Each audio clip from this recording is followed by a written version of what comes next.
Things are getting crazier and crazier. I'm out here the 23rd of January 2026 waiting for Sherry and her attorney to come out from the Records Division for Cecil County, Maryland, trying to get the copy of Cheryl Phillips' death certificate.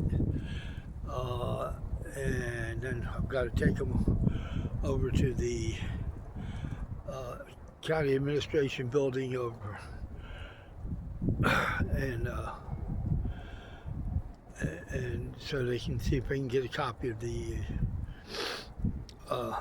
land records and find out what this judge is a former agent of Ellis Rollins and Rollins Delmire Wilson and Associates, and it just gets crazier. And then just while we were there in the court, Sherry was looking up the history of Judge Bernstein, and he retired in 2009. So what the hell is he doing on a case in 2015? That's why all the times I've petitioned the clerk of the court for a copy of his oath of office, the clerk of the court would never give me a copy of his oath of office or his judicial bond. So, there's no way anybody can, this is a clear civil conspiracy against multiple officers and agents of the courts and attorneys in Cecil County, Maryland. Everywhere we turn, even with the attorney now, he's not allowed to get the documents. Why will they not give me a receipt? Or Sherry was right there. Why will they not give a copy of the receipt that was recorded, showing that in 2000, Sherry's father filed a will and the Orphans Court safekeeping paid for it. In 2010, he went back and modified that will with 8 codicils, and there's supposed to be a receipt for that. And the attorney's saying, well, you can't go back. That's bullshit, folks.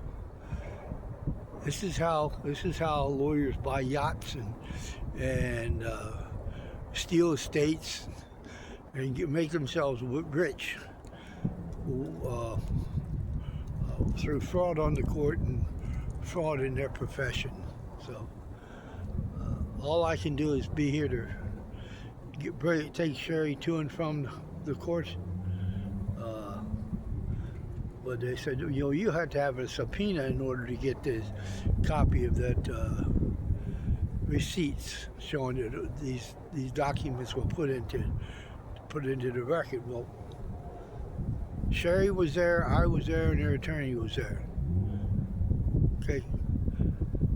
Why is it that you have to have a subpoena, especially in a place where every judge in this court has basically committed treason against the Constitution and fraud on the court to cover up for the wrongful misconduct of their fellow bar members? It's insane, But it is what it is.